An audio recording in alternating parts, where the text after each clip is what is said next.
Well, I'm out on a bike ride right now, and just saw something a little bit comforting about the new Amazon Lord of the Rings series. So apparently they have a relatively well-respected Tolkien scholar on board, and what he said was that they are not allowed to in any way break with Tolkien's canon. So that means that they can't alter the major course of the story in any way. Now, what exactly that'll end up meaning, I don't know. There's just a little too much variable. Especially since you're dealing with the Second Age, where Tolkien didn't actually do a lot of detailed expanding on the lore. I mean, most of the lore for Middle-earth is either First Age or Third Age stuff. You've got the Silmarillion and The Hobbit and The Lord of the Rings, respectively. Most of what we get on the Second Age is either in the Calabeth, which is at the end of the Silmarillion, or there's a bit of it in the appendices to the Lord of the Rings. But by comparison to what we know about either the First Age or the Third Age, not much. So, I mean, I hope, and I really hope, that they don't screw it up. I want to like the Middle-earth series like you would with me.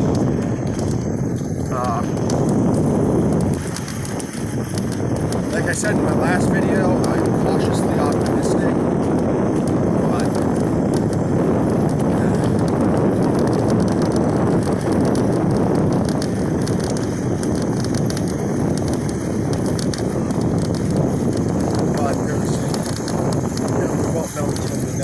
If they decide that they want to, like I recently saw an article by someone who said Gandalf should be a woman, and it's just, that's a point where you just start wanting to ram your head into the nearest hard object, because the point of the Astari, the five wizards of Middle-earth, is that they came to the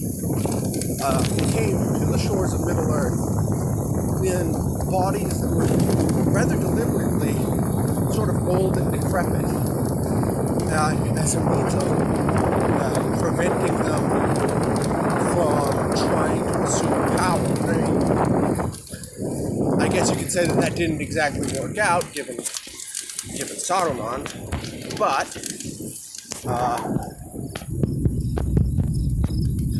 that aside, we know when they arrived in Middle-earth, and we know that their appearance after they arrived did not change. Saruman and Gandalf have the biggest changes of appearance, with Saruman casting aside his role as the White Wizard. This is in the books, by the way. In the movies, they don't really dive into this. But Saruman sets aside his role as the White Wizard, and then after Gandalf is killed by the Balrog and resurrected, he becomes the new White Wizard. He becomes, to quote the book, Saruman as he was meant to be. So,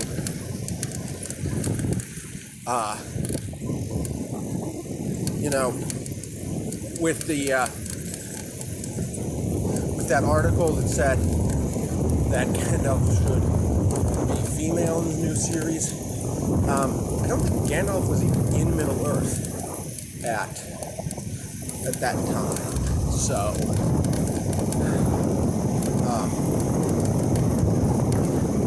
that just sort of makes no sense right from the start.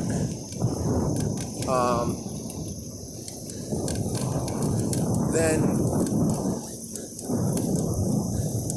I mean, I have my misgivings about, particularly when you consider some of the showrunners who are going to be on the series.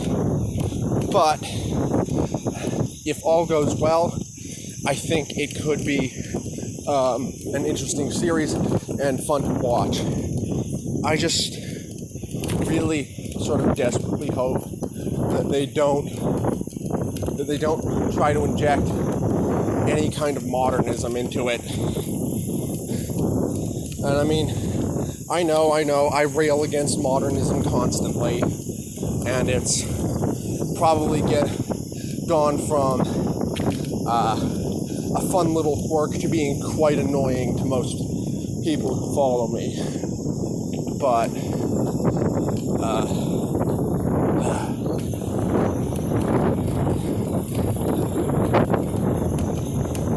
it's especially for something like Lord of the Rings, which was created by somebody whose mindset very much mirrors mine. We both I and Tolkien have this pre-modern sensibility of the world. Medieval minds stuck in the modern world kind of thing.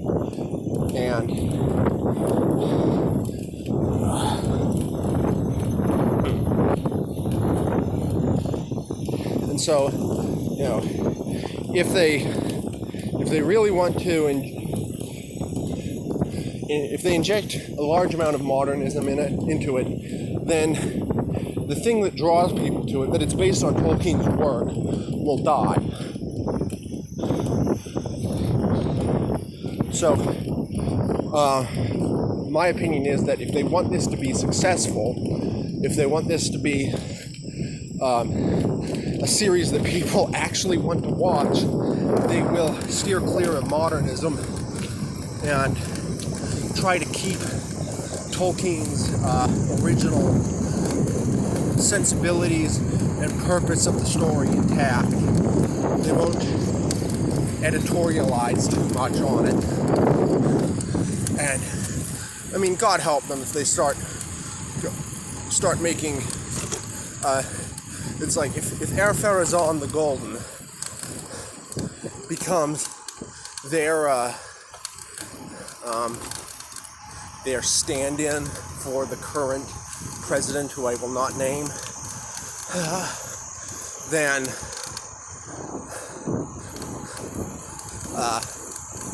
I mean, God help them at that point. There's just no justification for that kind of interjecting the modern world into Middle-earth. And with how political everything is these days, that's something I kind of would worry about with that show. Because I think I made it clear I despise politics in all its forms. There's really nothing to recommend politics as an interest to anybody, but it seems to be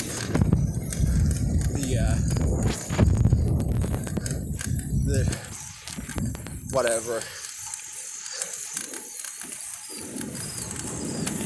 Yeah, I'm bicycling, so I'm getting just a little worn down while talking. But, what I hope they do with the series is just stick to Tolkien, stick to the events of the Akalabeth, preferably.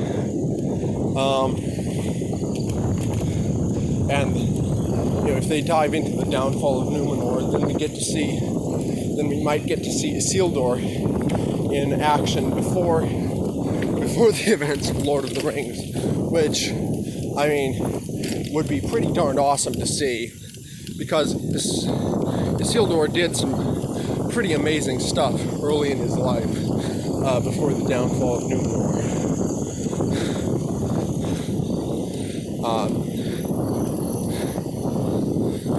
So, my hopes for the series are the defeat of Sauron, the downfall of Numenor, and the establishment of Gondor and Arnor in Middle-earth. And hewing as close to the books as possible. What would be really cool would be to get to see Isildur's brother, Anarion, who's never mentioned in the movies, but there's the thing about Aragorn being a descendant of Isildur is that actually makes his claim to the throne of Gondor kind of shaky, because Isildur was never king of Gondor. He was king of Arnor in the north. And it's the line of Anarion that were kings of Gondor. So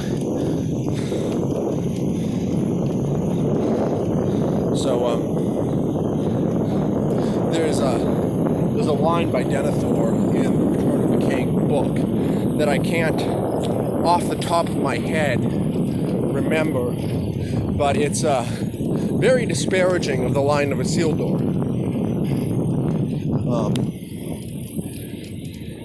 And this is something that was just totally glossed over in the movies, and I understand why, because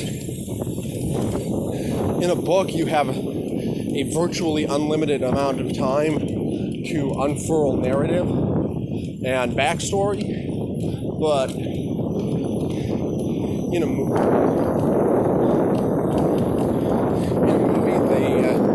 that has to be done as efficiently as possible. So there's not exactly much room for explaining all the politics of Middle-earth, which even Tolkien in the main text of The Lord of the Rings doesn't dive into it that much. You really have to go to the appendices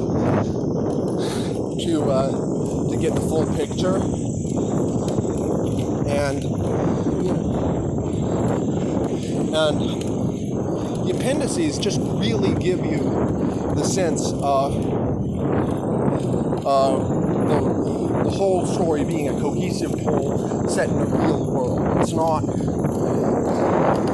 like so many fantasy worlds where they try to cram the entire universe onto a single continent the size of Australia.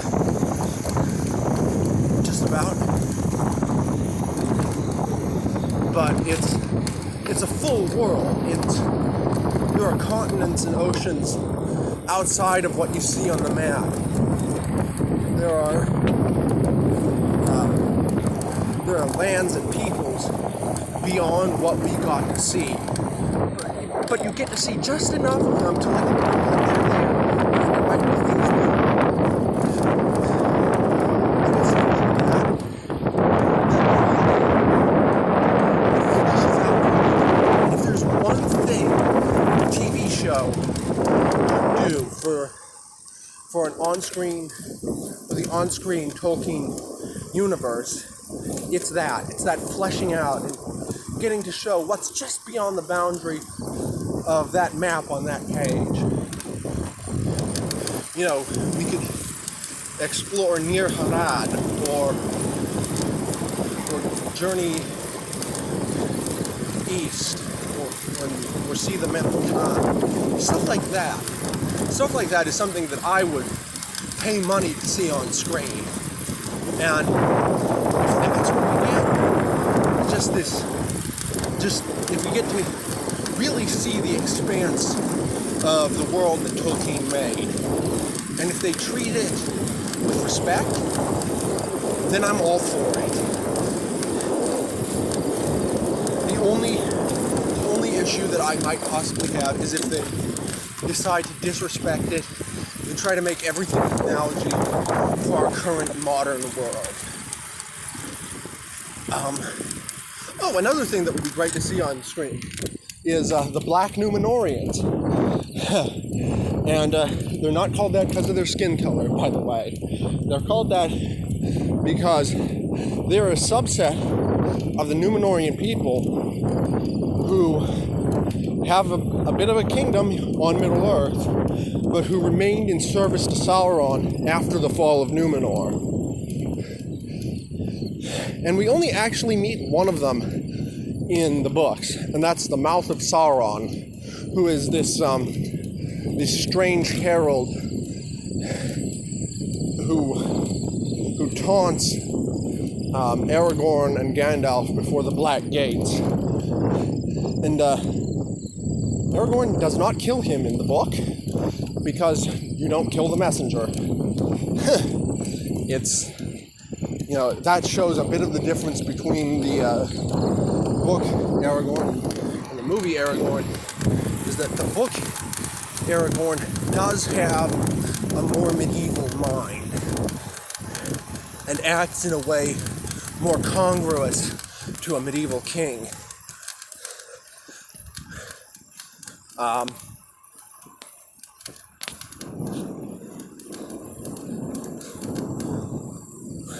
Which is, I'm a fan of the movies, so this isn't meant to be taken as a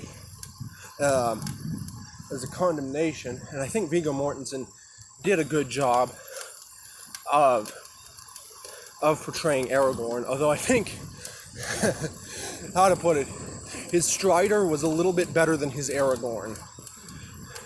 Yeah, he had the Ranger down. I'm not sure he had the King. But be that as it may,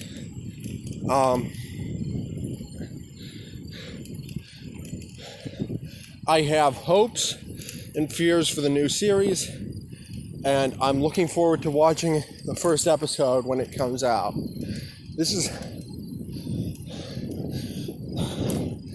Just so long as they don't screw it up the way they screwed up The Hobbit, I'll be fine. Anyways, thanks for listening to me ramble on while riding my bike. Talk to you later.